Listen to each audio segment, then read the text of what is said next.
The dust-choked Main Street of Prosperity, Arizona Territory, seemed to waver in the midday heat as Josephine Harlow trudged into town, her 7 children trailing behind her like a line of wilting flowers. The year was 1885, and the drought that had plagued the region for months had finally driven her to this desperate measure, seeking help in a town where she knew no one, with nothing but an empty basket and 7 hungry mouths to feed. Josephine's calico dress hung loose on her frame, evidence of too many meals skipped so her children could eat. Her eldest, 12-year-old Sarah, carried the baby, while the others ranging from 10 years down to toddling age followed with downcast eyes and hollow cheeks. They had walked 3 miles from their homestead after their last chicken had been slaughtered 2 days prior and the final cup of flour used for a thin gruel that morning. "Stay close," Josephine whispered to her brood as they approached the general store. The wooden boardwalk creaked beneath their feet, the sound drawing the attention of several townsfolk who paused to stare at the bedraggled family. Josephine felt her face flush with shame, but she squared her shoulders and pushed open the door, the little brass bell announcing their arrival. The store was cool and dim compared to the punishing heat outside. Shelves lined the walls, stocked with canned goods, flour, sugar, and other staples that made Josephine's mouth water. The shopkeeper, a portly man with mutton chop whiskers, looked up from his ledger and frowned. "Can I help you, madam?" His tone made it clear that he doubted she could afford anything in his establishment. Josephine faltered, clutching her empty basket tighter. "My children and I are in need, our crops failed and we've nothing left. I can work clean, so whatever you need in exchange for some food." The shopkeeper's frown deepened. "I don't run a charity here, madam. Times are hard for everyone." Josephine felt her youngest son, 4-year-old Daniel, press against her skirts, his small body trembling. The baby began to fuss in Sarah's arms. "Please," she whispered. "Just something for the children." Before the shopkeeper could respond, the door opened behind them, the bell jingling sharply. A tall figure entered, blocking the sunlight momentarily before stepping into the store. The children parted like a small sea as a man moved past them toward the counter. He was broad-shouldered and lean-hipped, with a face weathered by sun and wind. His dark hair was slightly too long, curling beneath the brim of a dust-covered Stetson. A star-shaped badge glinted on his leather vest. "Afternoon, Vincent," the shopkeeper said, his demeanor shifting instantly to one of deference. Vincent Jacobson, Sheriff of Prosperity for the past 3 years, nodded in acknowledgement. His eyes, a startling shade of blue, swept over Josephine and her children before returning to the shopkeeper. "Mr. Tanner," he said, his voice a low rumble that somehow filled the room. "I'll need some supplies, and whatever this lady and her children require." The shopkeeper blinked in surprise. "Sheriff, I don't think, put it on my account," Vincent interrupted. Then turning to Josephine, he asked, "What do you need, madam?" Josephine stared at him, momentarily unable to speak. She had not expected kindness from anyone, let alone the town sheriff. "Oui," she swallowed hard. "Flour, beans, maybe some salt pork if it's not too dear." "And milk for the baby." Vincent nodded, then turned back to the shopkeeper. "You heard the lady, fill her basket." When Mr. Tanner hesitated, the sheriff added, "Now, if you please."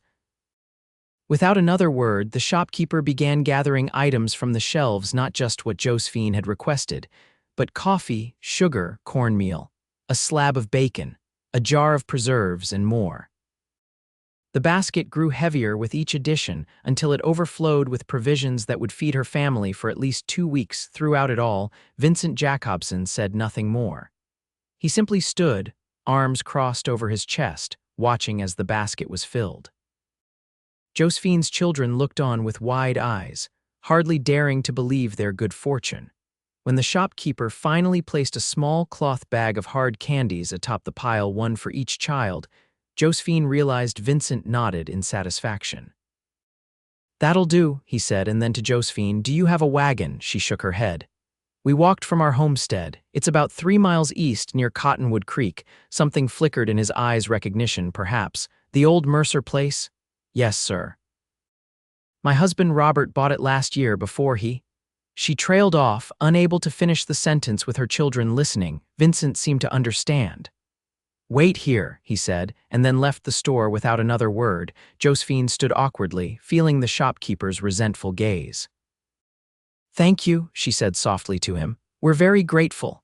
The man merely grunted and returned to his ledger. 10 minutes passed before the bell jingled again. Vincent had returned, this time with a wagon. "I'll drive you home," he said simply. The children clambered into the back of the wagon with an excitement Josephine hadn't seen in months, while she sat up front beside the sheriff, the precious basket of food secured between them. As they pulled away from the store, she finally found her voice. "Why are you helping us?" she asked. Vincent kept his eyes on the road ahead. "Because you needed it. But you don't know us." He glanced at her then, his blue eyes unreadable. "I know your land. That creek's been dry for months. You trying to farm there?" Josephine nodded. "Robert, my husband, he had dreams of a peach orchard. He said the soil was perfect for it. And Robert is gone," she said simply. "Fever took him last winter." Vincent nodded, as if her answer confirmed something he'd already suspected. "Tough land for a woman alone." "I'm not alone," Josephine replied, looking back at her children. "I have them. 7's a lot of mouths to feed." "Yes," she agreed, "but also 14 hands to work once they're old enough." For the first time, a hint of a smile touched Vincent's lips. "You're a practical woman, Mrs. Harlow." "Josephine," she corrected, "and I have to be practical." "There's no one else to be practical for us." The wagon rumbled over a particularly rough patch of road, and Vincent's arm shot out instinctively to steady her. His hand was warm against her shoulder, and Josephine felt a flutter of something she hadn't experienced in a very long time, something she immediately tried to suppress. She was a widow with 7 children, for heaven's sake. She had no business noticing the strength in Sheriff Jacobson's hands or the way the sun brought out auburn highlights in his dark hair. They completed the rest of the journey in companionable silence, broken only by the occasional excited chatter of the children in the back. When they reached the small, weather-beaten cabin that Josephine called home, Vincent jumped down from the wagon and offered her his hand. "Thank you, Sheriff Jacobson," she said formally as she accepted his help. "For everything." "Vincent," he corrected with that same ghost of a smile. "And you're welcome, Josephine." He helped unload the food and carried it inside for her, his tall frame making the cabin seem even smaller than it was. The children watched him with a mixture of awe and wariness, except for little Daniel, who followed him like a shadow. As Vincent set the last of the supplies on the rough wooden table, he looked around the cabin. Josephine knew what he saw a bare-bones existence, but one she worked hard to keep clean and orderly despite their poverty. The beds were neatly made with faded quilts, the floor swept, a bunch of wildflowers in a jar on the windowsill. "You've done well with what you have," he said quietly. "We manage," she replied. Vincent nodded, then knelt down to Daniel's level. "You take care of your mama, young man," he said solemnly, and the boy nodded with equal gravity. As Vincent stood to leave, Josephine followed him to the door. "I don't know how I can repay you." "No need," he said, "but I'll check on you folks again soon if that's all right." "Of course," she replied, surprised by how much she hoped he would. True to his word, Vincent returned 3 days later. This time he brought tools, a new axe to replace their broken one, a sturdy shovel and fishing line and hooks. "That creek might be low, but there are still pools deep enough for fish," he explained. The boy's old enough to learn. Josephine's second son, 8-year-old Thomas, nearly tripped over himself volunteering. Vincent spent the afternoon teaching him and his 10-year-old brother James how to tie hooks, bait them, and wait patiently for the fish to bite. By sunset, they had caught 4 fat catfish that Josephine fried for dinner, insisting that Vincent stay to share the meal. It became a pattern over the following weeks. Vincent would ride out to their homestead every few days, always bringing something useful: vegetable seeds, a bucket of nails, a mended harness for the old plow horse that had been standing idle since Robert's death. He taught James and Thomas to hunt rabbits, showed Sarah how to set snares, and helped Josephine replace several rotten boards on the cabin's porch. Gradually, the Harlow homestead began to show signs of recovery. With Vincent's guidance, Josephine and her older children dug irrigation channels from the deepest pool in the creek to water a small vegetable garden. He helped them repair the chicken coop, and one day arrived with a rooster and 3 hens in a crate extra from his own small ranch outside of town, he claimed, though Josephine suspected otherwise. Through it all, Vincent never spoke much about himself, deflecting personal questions with that slight smile or a change of subject. It was from others in town, on the rare occasions when Josephine brought eggs or vegetables to sell at the weekly market, that she learned pieces of his story. Vincent Jacobson had come to Arizona from Texas 8 years earlier after serving as a Texas Ranger. He had a reputation for fairness and a stubborn sense of justice that had won him respect, if not always popularity. He lived alone, had never married, and kept mostly to himself when not performing his duties as sheriff. Why hasn't a man like that settled down? Josephine asked Martha Green, the midwife who had become her first friend in prosperity, as they watched Vincent break up a dispute between 2 merchants without laying a hand on either man. Martha shrugged. Some say he had a sweetheart back in Texas who died. Others think he's just married to that badge, but if you ask me, she gave Josephine a knowing look. He's been waiting for the right woman. Josephine felt her cheeks grow warm. Don't be ridiculous, he's just being neighborly. Is that why he's looking at you again? Martha chuckled. 3rd time in the last 5 minutes. Very neighborly indeed. Josephine refused to glance in Vincent's direction, busying herself with rearranging her basket of eggs. I'm a widow with 7 children. No man in his right mind would take that on. Some men like a ready-made family, Martha replied, especially men who have been alone too long. Despite her protestations to Martha, Josephine couldn't help noticing the changes in Vincent over the summer months. The man who had first helped them had been reserved, almost stern. But as the weeks passed, he smiled more often, especially at the children. He brought Daniel a whittled wooden horse, taught 7-year-old Michael to whistle through his fingers, and once spent an entire afternoon showing 5-year-old Emma how to make daisy chains, his large hands surprisingly delicate with the tiny flowers, and when he looked at Josephine. There was a warmth there that made her breath catch, a gentleness that belied his weathered exterior. Sometimes their hands would brush as they worked side by side in the garden, and Josephine would feel that same flutter she'd experienced in the wagon, only stronger now. But she was careful not to encourage these feelings. Her children needed stability, not complications, and Vincent had never expressed anything beyond friendship and concern for their welfare. If he sometimes lingered at the end of a visit, watching her with those intense blue eyes as if there was something he wanted to say, well, that was probably just her imagination. Then came the day in late August when everything changed. Josephine was alone at the homestead, the older children having gone into town to trade eggs and vegetables at the market. Only the baby, 15-month-old Grace, was with her, napping in her cradle while Josephine kneaded bread dough. The sound of approaching horses made her pause, wiping flour from her hands as she moved to the window. 3 riders were coming up the path to the cabin, rough-looking men she didn't recognize. Something about their posture, the way they surveyed the property with calculating eyes, made her uneasy. Josephine quickly checked that Grace was still sleeping, then stepped onto the porch, wiping her hands on her apron. "Can I help you, gentlemen?" she called, trying to keep her voice steady. The lead rider, a burly man with a pockmarked face, reined in his horse a few yards from the porch. "That depends, madam. We're looking for Vincent Jacobson. Heard he spends a fair bit of time out here." Josephine's uneasiness deepened. "Sheriff Jacobson isn't here. May I ask why you're looking for him?" The man exchanged glances with his companions. "Let's just say we have some unfinished business. When do you expect him back?" "I don't," Josephine replied truthfully. Vincent had mentioned riding to Tucson for a prisoner transfer and wouldn't return for 2 more days. He doesn't come by that regularly. The man's eyes narrowed as if he didn't believe her. "That's not what folks in town say. They say the sheriff's sweet on the widow Harlow." Josephine felt heat rise in her face, but she kept her expression neutral. "People will gossip about anything, sir. Now, if you don't mind, I have bread to bake and a baby sleeping inside."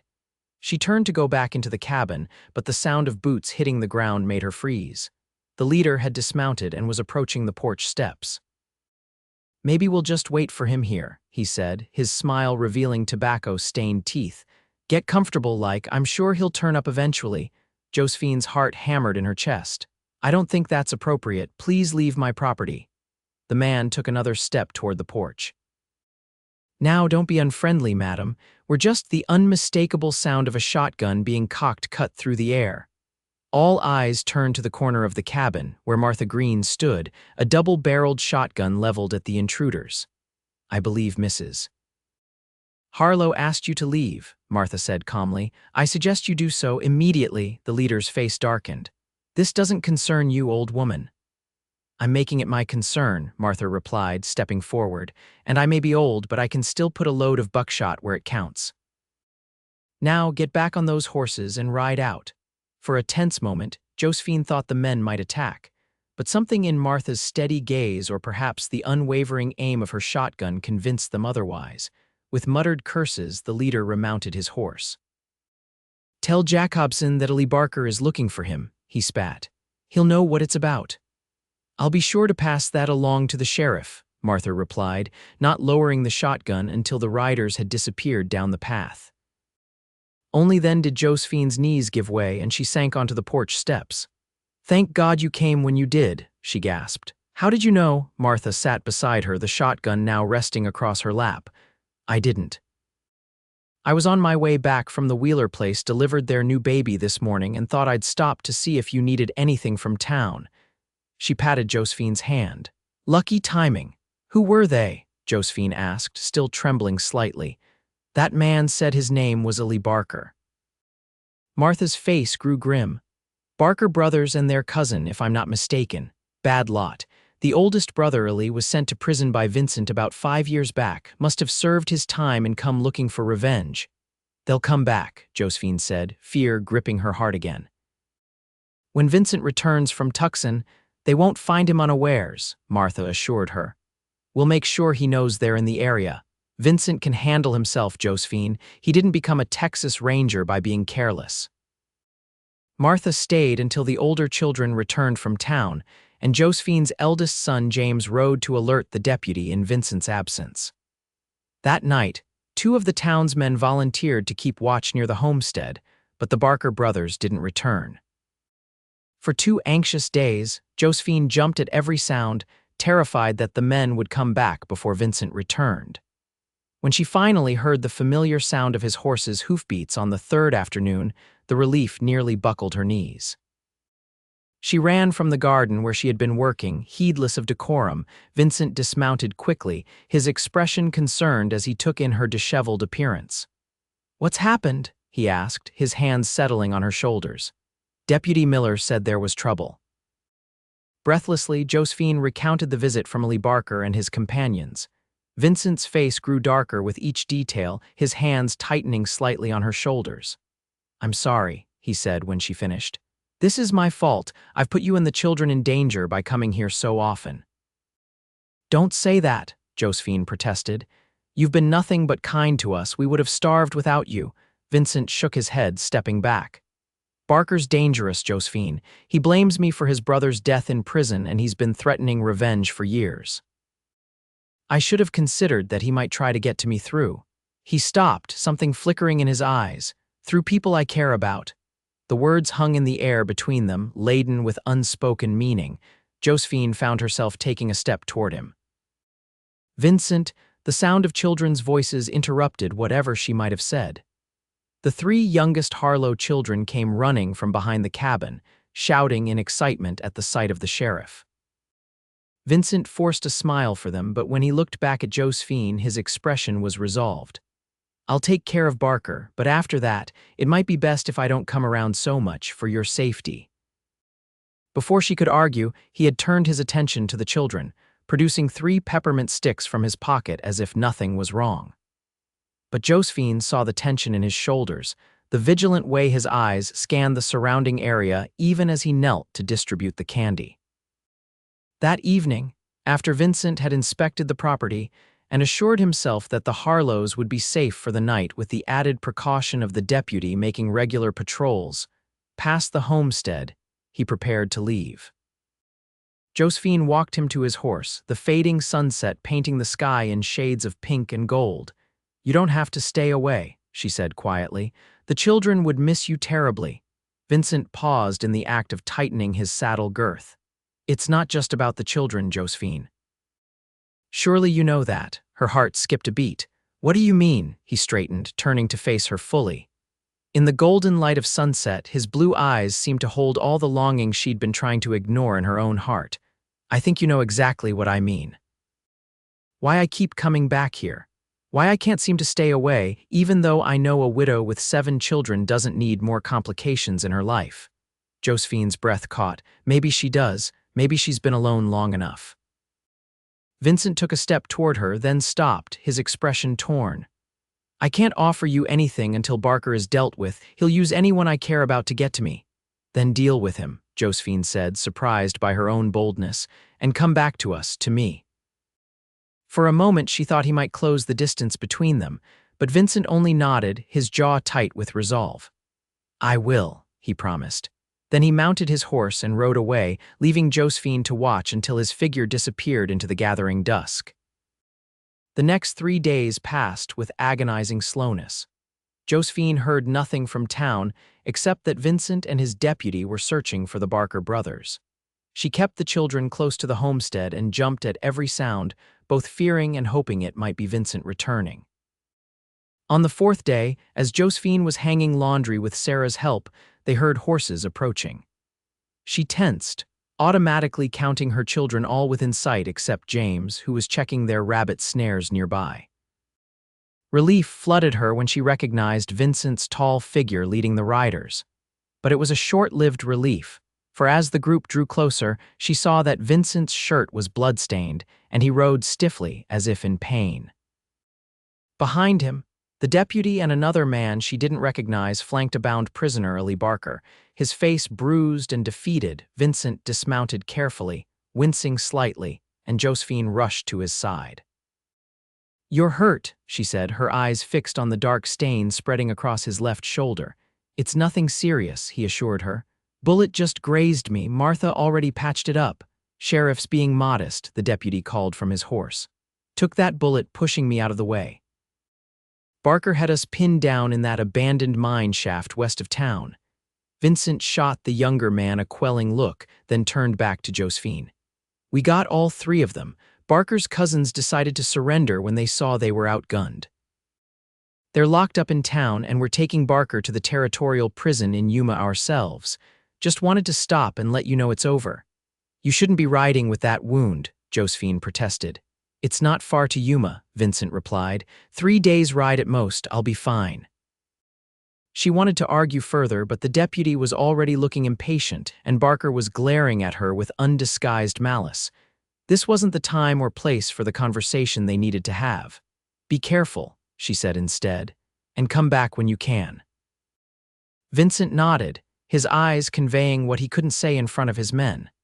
Then he remounted, though Josephine noticed he needed the deputy's help to do so, and the small party rode away, Barker secure between them. The week that followed was the longest of Josephine's life. She kept busy with the homestead and children, but her thoughts were constantly with Vincent.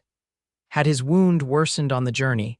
Would he really come back once Barker was safely imprisoned, or had he reconsidered his almost confession? 9 days after Vincent's departure, Josephine was teaching Emma and Michael their letters at the kitchen table when James burst through the door, breathless from running. "Riders coming," he gasped. 4 of them from town. Josephine's heart leapt, then plummeted. 4 riders. Vincent would be traveling alone on his return from Yuma, unless something had gone wrong. She hurried outside, shading her eyes against the midday sun. The riders were still too distant to identify, but as they drew closer, she recognized the lead figure's posture even before she could make out his features. Vincent. Relief made her dizzy. The other riders, she soon realized, were the town's carpenter and his 2 apprentices, all laden with tools and supplies. But it was Vincent she watched as they approached, noting with relief that he sat straight in the saddle, showing no signs of his previous injury. He dismounted in one fluid motion when they reached the cabin, his eyes finding hers immediately. Something in his expression, a mixture of determination and barely contained emotion, made her breath catch. "Josephine," he said, and just her name on his lips sounded different somehow.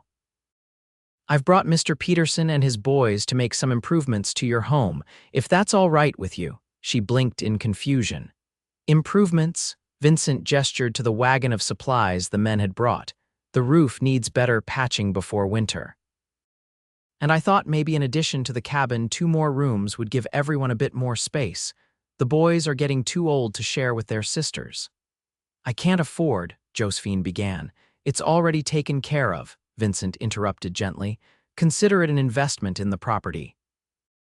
Before she could protest further, he took her by the elbow, guiding her a few steps away from the others. "There's something else I need to discuss with you, Josephine. Something important." Her heart began to race as he led her to the shade of the big cottonwood tree near the creek, the same tree where they had often sat while watching the children play in the shallow water during the summer. Vincent took off his hat, revealing hair that needed cutting and a new scar along his temple that hadn't been there before, but his eyes were clear and determined as they met hers. "I've had a lot of time to think these past 2 weeks," he began. "About what I want, about what matters most." He took a deep breath. "I'm not a man of many words, Josephine. I never have been, but I need you to know that I love you, I love your children, and if you'll have me, I want to spend the rest of my life with all of you." Josephine felt tears spring to her eyes. "Vincent, let me finish," he said gently. "I know it hasn't been long since Robert passed. I know the children might not be ready for a new father, and I don't want to rush you, but I need you to know where I stand. I've resigned as sheriff, effective immediately." This surprised her. "But you love that job. The town needs you." "The town has a capable deputy who's ready to step up," Vincent replied. "And yes, I did love the job, but I love you more. I want a life where I don't have to worry about men like Barker threatening my family. I want to wake up every morning and see your face, help raise these children, maybe even add to their number someday." His cheeks colored slightly at this last part. "I have a small ranch outside of town. It's not much, but with some work it could support us all comfortably. And it's close enough to town for the children's schooling." Josephine couldn't speak past the lump in her throat. Instead, she reached for his hand, intertwining her fingers with his. "I don't need an answer today," Vincent continued. "I just wanted you to know yes," Josephine interrupted, finding her voice at last. "The answer is yes, Vincent." His eyes widened in surprise, then crinkled at the corners as a smile spread across his face, the first full, unrestrained smile she'd ever seen from him. "Yes, just like that." Josephine laughed, tears spilling down her cheeks. "It's not just like that. It's after months of you showing us with every action what kind of man you are. It's watching you teach my boys to fish and my girls to be brave. It's seeing how you've never once treated us like a burden, even when we were nothing but mouths to feed." She squeezed his hand. "I love you too, Vincent Jacobson. I think I have for quite some time." Vincent's free hand came up to cup her cheek, his thumb gently brushing away her tears. "May I kiss you, Josephine Harlow? Please," she whispered. His lips were warm and gentle against hers, the kiss sweet and reverent. When they parted, Josephine saw that his eyes were suspiciously bright as well. "We should probably tell the children," she said, smiling up at him. "Do you think they'll approve?" Vincent asked, a rare hint of uncertainty in his voice. As if in answer, a small voice piped up from behind a nearby bush. "Does this mean Sheriff Vincent is going to be our new pa?" They turned to find Daniel peering at them, his small face serious but hopeful. Behind him, several other little heads popped up apparently. Most of the Harlow children had decided to spy on their mother's conversation. Vincent knelt down to Daniel's level. "If that's all right with you, son, I'd be honored to be your pa." Daniel considered this for a moment, then nodded solemnly. "That would be good. James says we need a man around, and you already know how to fish and hunt and everything." "High praise indeed," Vincent chuckled, ruffling the boy's hair. The other children emerged from their hiding places, surrounding Vincent and Josephine with questions and exclamations. Sarah, at 12 the most perceptive, simply hugged her mother and whispered, "I'm glad, Ma. You smile more when he's around." 2 months later, on a crisp October day, Josephine Harlow became Josephine Jacobson in a simple ceremony in Prosperity's small church. The children stood as attendants, even baby Grace, who was carried down the aisle by a beaming Sarah. Martha Green dabbed at her eyes in the front pew, while the shopkeeper Mr. Tanner, now considerably friendlier to the Harlows, sat with his wife nearby. After the ceremony, the entire town gathered for a celebration at Vincent's ranch, now the Jacobson family home. The house had been expanded over the past weeks to accommodate its new residents, with room for everyone and even a small parlor where Josephine had placed her mother's cherished piano, brought from storage in town. As the sun began to set and the guests started to disperse, Vincent found his new wife standing alone on the porch, gazing out at the land that was now their family's future. "Any regrets?" he asked, slipping his arm around her waist. Josephine leaned into him, savoring the solid warmth of his presence.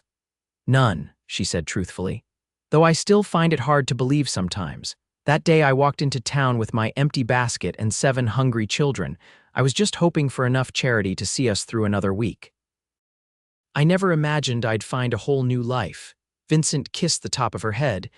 "I'm the one who found something I didn't know I was looking for," he murmured, "a family of my own." From inside the house came the sound of children's laughter, a piano being tentatively played, and the general happy chaos of a home filled with life. Josephine turned in her husband's arms to face him, reaching up to trace the line of his jaw with gentle fingers.